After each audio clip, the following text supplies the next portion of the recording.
नमस्कार मित्रांनो, प्रेमाची गोष्ट ह्या मालिकेच्या आजच्या भागामध्ये आपण बघणार आहोत की इंद्र सागरला म्हणत असते की मी एवढा घसा खरडून ओरडते तरी देखील तुला जे करायचं तेच करतो तू. स्वाती लगेच बोलते आणि म्हणते जाऊ दे ना मम्मी, ज्यांची मुलगी आहे त्यांनीच ठरवलं आहे ते. आपण कोण आहोत बोलणारे?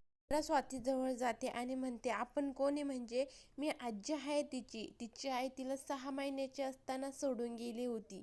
तेव्हा मीच सांभाळलं तिला. तिचं दुखणं खुकणं सगळं मीच बघितलं. हाताच्या फोडाप्रमाणे सांभाळलं, रक्ताचं पाणी केलं मी. आणि आता माझा काहीच अधिकार नाही का तिच्यावर? मुक्ता येण्याआधी माझी सई काय जंगलात पडली होती का? लगेच तिच्याकडे देऊन आला तिला. ती नसताना देखील आम्ही सांभाळलं ना, मग आत्ता काय झालं? तर सागर म्हणतो की तेव्हाची गोष्ट वेगळी होती आणि आताची गोष्ट वेगळी आहे. इंद्र सागरला म्हणते की आत्ताच्या आत्ता माझ्या पोरीला घेऊन ये, नाहीतर मी जाते तिला आणायला. बघ, मी मुक्ताला माझं घर मोडायला देणार नाही. चांगुलपणाचा आव आणते तुझ्या समोर. मला माहिती आहे ती कशी आहे. सागर लगेच इंद्रावर ओरडतो आणि म्हणतो की का चिडते तू एवढं? तुझा मुक्तावर राग आहे मी समजू शकतो, मला मान्य आहे. पण मग ह्या सगळ्यामध्ये तू सईला कशाला आणतेस? छान आहे ती आणि तिला जिथे प्रेम मिळतं ना ती तिथेच जाते. मगाशी बघितलंस ना, तिच्या मुक्ताईकडे जाण्यासाठी कशी रडत होती ते. आणि तिच्यासाठी मुक्ताच तिची आई आहे. आपल्या सगळ्या भांडणामध्ये तिला तिच्या आईपासून का लांब करायचं? त्याला लगेच म्हणते की आई म्हणण्याची लायकीची सुद्धा नाहीये मुक्ता. सागर लगेच इंद्रावर ओरडतो आणि म्हणतो की बस कर आता तू. तू काहीही म्हण, मला सगळं मान्य आहे, पण मी त्यासाठी सईला रट्टाने बघू शकत नाही. आणि मुक्ताचं सईवर खूप प्रेम आहे, ते देखील खरं खरं. सागर निघायला लागतो तिथून. स्वाती लगेच त्याला आडवं होते. सागरला म्हणते की एवढं सगळं होऊन देखील तू मुक्ताला सईची आई मानतो. अरे तिने घाणेरडे आरोप केले आहे माझ्या नवऱ्यावरती आणि अजूनही तू तिचीच बाजू घेतोय. एवढं बोलून स्वाती निघून जाते. स्वाती तिथून निघून जाते आणि इंद्र लगेच तिला आवाज देते. सागर पण तिथून निघून जातो. त्यानंतर इंद्र मनातच म्हणत असते की काय झालं ह्या सागराला देवालाच माहिती. बहिणीचा संसार मोडायला निघालाय. अजूनही त्याला त्याची बायकोच खरी वाटते. सागर त्याच्या रूम मध्ये एकटाच विचार करत असतो आणि म्हणत असतो की माझा मुक्तावर पूर्ण विश्वास आहे, पण त्या निर्दोष आहे याचा पुरावा कसा शोधू मी? म्हणत असतो की काही करून मला सगळ्यात आधी आरतीला भेटायला पाहिजे. तीच काहीतरी खरं सांगू शकते, पण तिचा नंबर कुठून मिळणार मला? क्लिनिक मधूनच मिळेल. लगेच क्लिनिक मध्ये फोन लावतो. त्याला क्लिनिक मधून आरतीचा नंबर मिळतो आणि तो आरतीला कॉल करतो. ती फोन उचलते आणि म्हणते की हॅलो. त्यावर सागर तिला म्हणतोय की हा हॅलो, मी सागर कोळी बोलतोय, ओळखलं का तुम्ही? काहीच बोलत नसते आणि फोन कट करायला लागते. सागर लगेच म्हणतो की 1 मिनिट फोन कट करू नका, मला काहीतरी बोलायचं आहे. आणि एवढं करून देखील आरती फोन कट करते. आणि त्यानंतर सागर म्हणतो की ही नक्कीच काहीतरी लपवत आहे, मला लवकरात लवकर आरतीला गाठवावं लागेल, तरच मला काहीतरी क्ल्यू मिळेल. कडे सावनी सागरच्या बिल्डिंग खाली आलेली असते आणि तिने जज साहेबांना बोलावलेलं असतं आणि जज साहेब निघालेली असते येण्यासाठी. आणि सावनी म्हणत असते की आता मी शेवटचा घाव घालणार आहे मुक्ता, आणि ह्या घावामुळे तुझं आणि सागरचं नातं तर नक्कीच तुटणार आहे. सगळ्याची सुरुवात तू केली होती, पण शेवट मीच करणार. कडे सागर ऑफिसला जाण्याची तयारी करत असतो आणि इंद्र त्याला म्हणत असते की सागऱ्या कुठं चाललास तू, डबा न घेतास? थांब, मी लगेच आणून देते डब्बा. त्यावर सागर म्हणतो की आई लवकर आण, मला उशीर होतोय. आणि तेवढेच सागरच्या घराची बेल वाजते आणि सागर उठतो आणि दरवाजा उघडायला जातो. आणि तिथे सावनी आणि जज साहेब आलेले असतात. त्यांना बघून सागरला धक्काच बसतो. जज साहेब सागरला म्हणतात की मी आतमध्ये येऊ शकतो का? त्यावर सागर म्हणतो की हो प्लीज या की. आणि सावनी देखील आतमध्ये येते. जज साहेबांना सागर बसायला सांगतो आणि विचारतो की तुमचं काही काम होतं का? त्यावर जज साहेब म्हणतात की हो. साहेब म्हणतात की मी तुमचा जास्त वेळ न घेता सरळ मुद्द्यावरच येतो. आणि म्हणतात की मला मिसेस मुक्ता कोळींना भेटायचं आहे. तुम्ही त्यांना बोलवतात का प्लीज? कुठे आहेत त्या? सागर गप्प असतो. जज साहेब म्हणतात तुम्ही अशी गप्प का आहात? कुठे आहेत त्या? त्यांना बोलवा की. जज साहेब म्हणतात की मिस्टर कोळी, मी तुम्हाला सईची कस्टडी याच्यासाठी दिली होती की तुम्ही मिसेस मुक्ता गोखले यांच्या सोबत लग्न केलं होतं म्हणून. त्या सईचा सांभाळ करायला तयार होत्या आणि सईला देखील त्यांच्यासोबत राहायचं होतं, म्हणून मी कस्टडी दिली होती. आता मला वाटतं की माझ्या निर्णयाचा मला पुनर्विचार करावा लागेल. सागर जज साहेबांना म्हणतो की तुम्ही असं काय म्हणताय? काय म्हणतात की सावनी मॅडमनी मला जे काय सांगितलं आहे ते जर खरं असेल ना तर सईची कस्टडी कॅन्सल करावी लागेल तुम्हाला. यावर सावनी लगेच हसते. सागर म्हणतो की सावनीने तुम्हाला काय सांगितलं मला काही माहिती नाहीये, पण इथे सगळं नॉर्मल आहे, काहीच प्रॉब्लेम नाहीये. स्वाती इंद्राला घेऊन आतमध्ये जाते आणि इंद्राला म्हणते की मम्मी आपल्याला काहीही करून मुक्ताला बोलावे लागेल. त्यावर इंद्रा म्हणते की मी नाही बोलावणार तिला. आपण तिला बोलवायला गेलो तर तिला असं वाटेल की आपण हारलो. स्वाती म्हणते की तिला काय वाटायचं ते वाटून दे, पण तिला आत्ता प्लीज बोलावंच लागेल आपल्याला. ती जर आत्ता ह्या घरी आली नाही ना तर सईची कस्टडी आपल्या हातातून जाईल. का म्हणते की मी नाही जाणार. त्यावर स्वाती म्हणते की अगं मम्मी ही राग धरून ठेवण्याची वेळ नाहीये, नाही तर ती सावनी सईला कायमची तिच्या सोबत घेऊन जाईल. दुसरीकडे जज साहेब सागरला बोलत असतात की मिस्टर कुली तुम्ही माझा वेळ फुकटचा घालवताय, खरं काय आहे ते हे बघा. मला काही मिसेस मुक्ता कुळी यांना काही प्रश्न विचारायचे आहे, बोलवतात का तुम्ही त्यांना? काय झालं मिस्टर सागर कुळी, कुठं आहेत त्या? तेवढ्यात मुक्ता घरामध्ये एंट्री करते आणि म्हणते की सागर हे तुम्ही सगळे इथेच आहात का? आईने सगळ्यांसाठी श्रीखंड पुरी पाठवली आहे आणि सागर तुमच्यासाठी स्पेशली ऑफिसमध्ये जाताना खाऊनच जा. मुक्ता म्हणते की काय झालं, असे गप्प का आहात सगळे? जज साहेबांना बघून म्हणतात की जज साहेब तुम्ही तुम्ही कधी आलात सांगितलं देखील नाही तुम्ही, आणि सागर तुम्ही देखील मला काही सांगितलं नाही. मुक्ता जज साहेबांना म्हणते की जज साहेब मी तुम्हाला एक विचारू का? आमच्याकडनं काही चुकलं आहे का? म्हणजे कोर्टाची तारीख होती का? आम्ही दोघे विसरून गेलो का?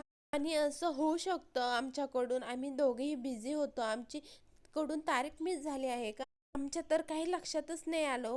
त्यानंतर जज साहेब म्हणतात की नाही आज डेट वगैरे काही नव्हती, मीच मुद्दामून आलो आहे की सगळं काही व्यवस्थित चालू आहे ना म्हणून बघायला. सागर म्हणतो की बरं झालं तुम्ही आला, आईच्या हातची तुम्हाला श्रीखंड पुरी खायला मिळते आणि त्या खूप टेस्टी बनवतात. पाहुणी लगेच चिडते आणि ओरडते, ए थांबा, हे सगळं काय चाललं आहे? आणि जज साहेबांना म्हणते की हे सगळं नाटक चालू आहे, सगळे एक नंबरचे खोटारडे आहेत, तर हे सगळेजण खोटं बोलतायत. तुम्ही सगळे मिळून जज साहेबांची दिशाभूल करू नका, कळलं का? तर मी तुम्हाला सांगते ना, मुक्ता ह्या घरामध्ये राहतच नाही, ती तिच्या माहेरी निघून गेलेली आहे. आणि हे काय ग, एकदम करेक्ट टाइमला आली तू हे खायला घेऊन. तर मी तुम्हाला सांगते, हिने तुम्हाला वर येताना बघितलं असेल म्हणून ही सगळे नखरे करते. मुक्ता सावनीला म्हणते की सावनी काय होतंय, पाणी देऊ का प्यायला? हो तुम्ही जरा शांत व्हा, नाही तर त्रास होईल तुम्हाला. आणि मुक्ता म्हणते की माझं माहेर समोरच आहे, मी आईकडे जाणार आहे, माझ्याकडे येणार, हे होतच राहणार आहे. आणि मी माहेरी गेले म्हणजे मी माझं सासर सोडून गेले असं होतं का? मुळात जज साहेब इतकी खोटी आणि मूर्ख बनवणारी इन्फॉर्मेशन कोणी पुरवली हो? पाहुणी पुन्हा मुक्तावर चिडते आणि म्हणते की गप्प बस आणि हे खोटं बोलणं बंद कर. सागर लगेच म्हणतो की एक मिनिट सर, इथे कोणीच खोटं बोलत नाहीये आणि गरज देखील नाहीये खोटं बोलण्याची. लगेच म्हणतो अच्छा आम्ही दोघे सोबत राहत नाही हे सिद्ध करण्यासाठी तू जज साहेबांना इथे घेऊन आलीस. आणि मुक्ताच्या गळ्यात हात घालून हे सगळं बोलत असतो सागर. पण काय गरज होती हे सगळं करण्याची?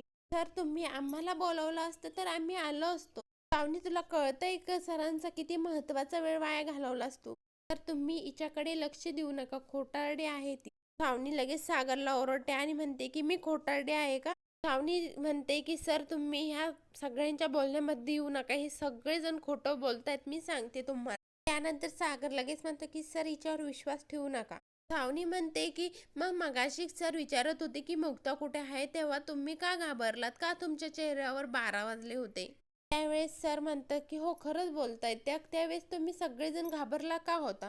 सावनी लगेच म्हणते की सर मी सांगते ना तुम्हाला, कारण हे सगळे मिळून खोटं बोलतायत. कारण मुक्ता तर इथे राहतच नाहीये, मला माहिती आहे ना, मी सांगते. आणि सर तुम्हाला जर खरं जाणून घ्यायचं असेल ना तर तुम्ही मुक्ताच्या आईला बोलवा, तसेच माधवी गोखलेंना बोलवा, कारण त्या तुम्हाला सगळं खरं सांगतील. यांच्या सगळ्यांमध्ये खूप मोठं भांडण झालं आहे. त्या मुक्ताला सगळ्यांनी घराबाहेर हाकलून दिलं होतं आणि तिची आईच आली होती तिला न्यायला इथे, म्हणून तुम्ही त्यांना बोलवा, त्या तुम्हाला सगळं खरं सांगतील. जज साहेब म्हणतात की ठीक आहे, माधवी गोखले यांना प्लीज इकडे बोलवा. म्हणते की मी बोलावते आणि मुक्ताला जज साहेब म्हणतात की हो पण फोन करा तुम्ही इथूनच. सागरला मुक्ता म्हणते की सागर तुम्ही करा की तुमच्या सासूबाईंना. आणि तेवढ्यात माधवी आणि पुरुकाका येतात. हे काय मुक्ता, तू श्रीखंड पुरी डायरेक्ट इकडे घेऊन आलीस का? आणि इंद्राताईने सांगितलं नाही का आजचं जेवण आमच्या घरी आहे म्हणून? आणि तुम्ही सगळ्यांनी तिकडेच यायचं आहे. गुरु काका म्हणतात की मुक्ते, तुला कळत नाही का तुझ्या आईने एवढ्या सगळ्यांसाठी छान मेनू बनवला आणि तू इकडे घेऊन आलीस? आणि जज साहेब तुम्ही त्यावर महादेवीला पुरू म्हणतो की माधवी, हे जज साहेब आहे सईच्या केसच्या वेळेस हे जज होते तिथे. मी म्हणते की हो का, नमस्कार जज साहेब. मी म्हणते की अरे आता जज साहेब आले आहे ना, जज साहेब तुम्ही आता एक निर्णय द्यायचा आहे आणि तुम्ही ही श्रीखंड पुरी खाऊन बघायची आणि हे सगळं मी घरी केलं आहे.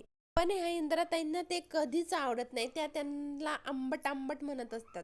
त्या म्हणते की ते काय ना, मला श्रीखंड आवडतच नाही आणि मला बनवता पण येत नाही श्रीखंड ना, माझ्यासारखी पुरणपोळी आणि करंज्या कोणीच बनवणार नाही. त्यावर माधवी म्हणते हो बर का, मास्टर माइंड आहे त्या त्यातली. आणि मध्येच ओरडते आणि म्हणते की झालं का सगळ्यांचं?